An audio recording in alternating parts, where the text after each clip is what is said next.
Hi everyone, welcome to this tutorial, and in this video I will be showing you how you can recreate this 3D glossy logo. And let's dive right in. So the first thing I'm going to do is that I'll be creating a new document. So for this video I will be using this custom size document which is 1000 by 1000 pixels, and I'll be renaming this to 3D glossy logo. So you are free to use any size document you want because Adobe Illustrator actually provides these various preloaded document sizes. But just in case if you want to use the same document size that I'll be using for this video, just type in 1000 by 1000 in the width and the height options and change your dimensions to pixels, and let's create.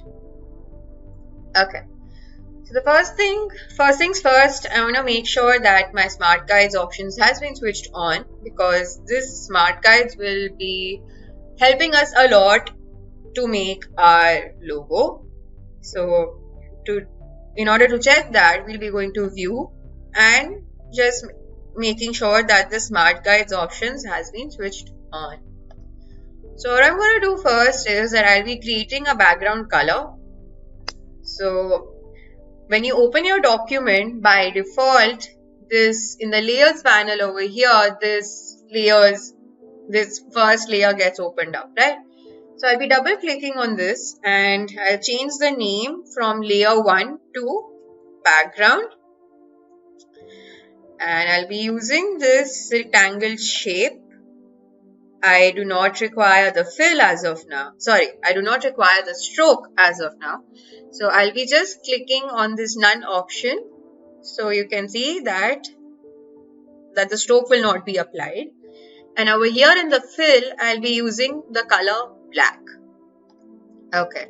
So I'll just click on my document once and this box comes up.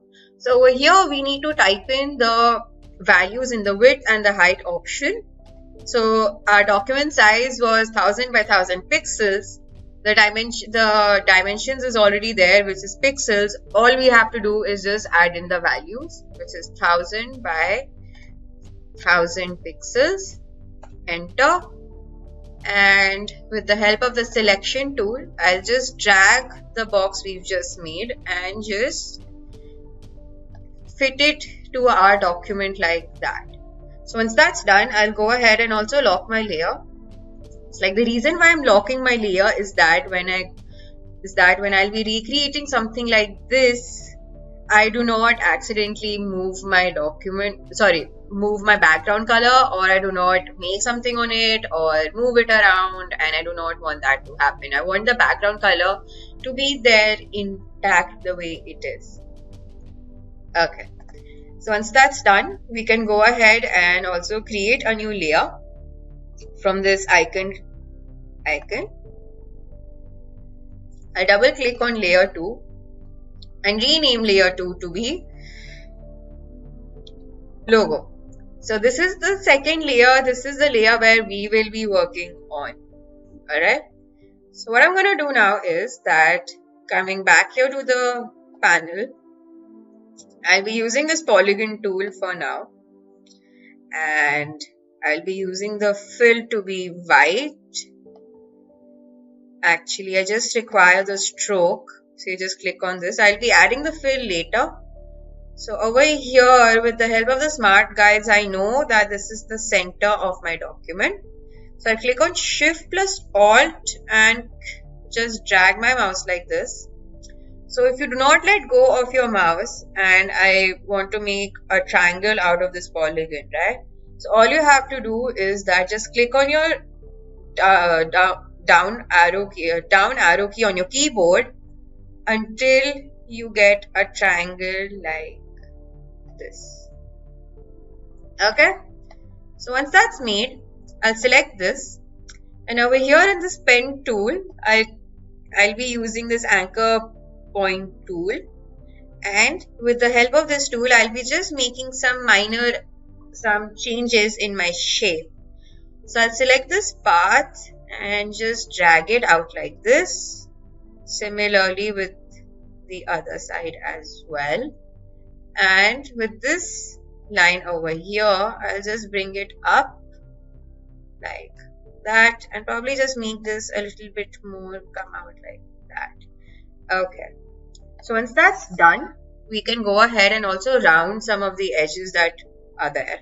So I'll be rounding off this anchor point, and I'll be rounding off this anchor point as well.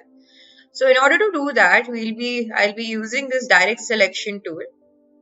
I'll select this first anchor point and then just bring this circle down a little, and you can see that the edge is now slowly becoming rounded like that.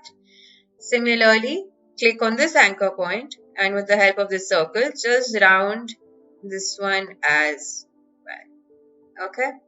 So once that's done, I'll select this and I'll swap this again so that the fill becomes white. So what I'm going to do is that I'll be making this shape in a little 3D format. Right? I'll select this. Go to this effect panel right here. Go to 3D and click on extrude and bevel. Okay. So over here in these options right here where there are some degrees that have been written, I'll be changing the degrees slightly. So over here in this first one where it says minus 18 degrees, I'll be making this to 22 degrees. The second one where it says minus 26 degrees, I'll be making this to minus 10 degrees. And where it says 8 degrees, in the third one, I'll be making it 9 degrees. And final one, which is extrude depth, it says 50 points. I'll bring it down to 45 points. And if we click on preview, you can see that our shape now gets extruded like this. And we click on OK. Alright. So once that's made, I'll select this and I'll just rotate this a little, probably like that. So that's that. And while my shape is still selected, I'll go over here to this object and click on expand appearance. So the reason why I've done this is because initially when our shape wasn't expanded, we couldn't really make any changes to it. Like if you wanted to add any color, we couldn't do that because it was in a grouped format and it wasn't in a vector image at all, right? So this is made. So now we can just go ahead and add colors to this. So I'll select, as you can see that this is also grouped as well, because if I want to make if I just want to change the color of this white portion, this lower 3D option also gets chosen, right? So I'll right click on this, click on ungroup, and I'll right click again and click on ungroup again twice. So now we can go ahead and add the color to our shape. So over here in this itself, I'll be adding somewhat a gradient shade to it, which looks like gradient shade, which looks gives a little glossy effect. Right, but before I do that, I'll be making an offset path. So I'll just select this top portion, go to object, path and offset path.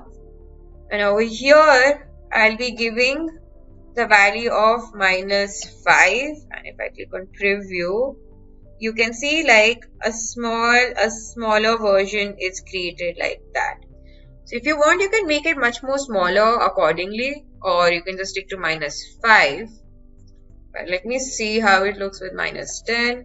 Yeah, I'm liking -10 a lot better. And okay. So what we're going to do is that I'll be selecting this. Wait, ungroup again. Yeah. So this inner portion is selected, right? So I'll be adding a gradient in this inner portion. So I'll select this gradient tool. Click on the linear one. And over here, let's add different colors. So I'll be choosing the white one. I'll be adding light blue. In the black one, I'll be adding dark blue. And oops. Okay. Apparently something happened. Wait. Light blue.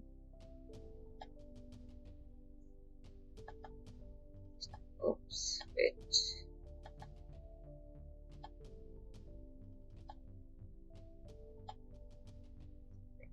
Middle. Okay. So I'm going to do is I'll be just changing the angle. Oops. What's happening? Excuse me. So you can just go ahead and also change the angle to this like that. Okay. I'll be selecting this outer one and adding a slightly dark, adding another shade of blue like that. And over here in the 3D part, I'll be adding a much darker shade of blue so that you can make out that it's 3D like that. Now we can just go ahead, I'll select this and I'll select that and I'll add the stroke to be white like that. Now you can see it looks a lot better and it's somewhat giving a glossy effect. So what I'm going to do is I'll select all of them and again rotate it a little like this. So I do not need the fill now. I let the stroke be white. And over here in this polygon tool, I'll make one polygon like that. But now it's because we had initially made a triangle, so you'll be seeing a triangle again. But let's just make it into a hexagon like that, a big hexagon. Okay. Select this. Just angle it accordingly and then just bring it down like that. So like the reason why I've made this hexagon is because this will be acting as a rotation point because I want to rotate this part approximately around this hexagon, right? So what I'm going to do is that I'll select my shape again and come over here to this rotate tool. So you see this light blue icon that comes up, right? So I want to bring that here to the middle of my hexagon. So to do that, I'll be clicking on Alt and just bring this light blue icon approximately over here. And in the angle, let's see 50 degrees. And if we click on Preview, yep, and you can see it gets rotated like that and we can go ahead and make a copy. So now to make multiple copies, all we have to do is just click on Ctrl plus D like that. Okay, so now we can just go ahead and also delete this hexagon right here. I'll zoom out a little. The shapes we've just made is a little too big and it doesn't really fit inside a document. Like that. Okay.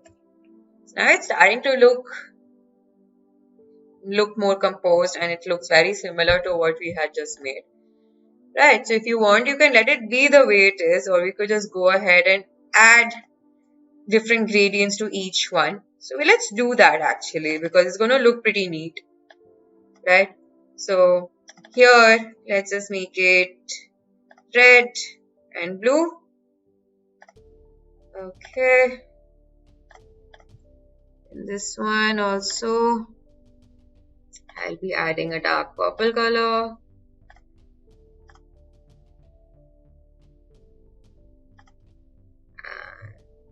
And in the fill, like that. There you go. Let's just quickly add different gradients to each one.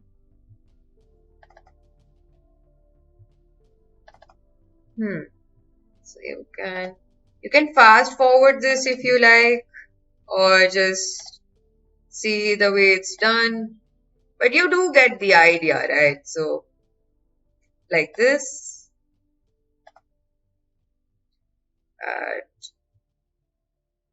Is that red? No, wait, red does not look good. But you do get the idea that how it's supposed to be done, and you can go ahead and add different gradients to each one like that. And once you've added all the gradients, it looks something like this. Okay. So this was the 3D glossy logo, and I let it be the way it is right now because you do now get the idea how gradients is supposed to be added on each part, and you can just go ahead and keep adding it the way you wanted it to be. And once that's done, we can just go ahead and also save our document. In order to do that, we'll be going to File and clicking on Save As. So by default, my file name is going to be the same as my document name, which was 3D Glossy Logo. I'll just change the name as of now. I'll just make it 3D Glossy Logo 2. And my save as type is going to be Adobe Illustrator as well. I highly recommend that we save a file in this format so that in case if I want to make any further changes, I can easily do that by accessing my Adobe Illustrator file, and we click on Save. And OK. And there you go. Our document has now been successfully saved as an Adobe Illustrator file. So I hope you found this video to be useful, and with a little practice, you can add the same effect with different shapes as well. If you want, you can just, instead of adding a gradient, you can also add a solid color on the top as well. And just play around and experiment and see how it turns out. So thanks for watching and stay tuned for more.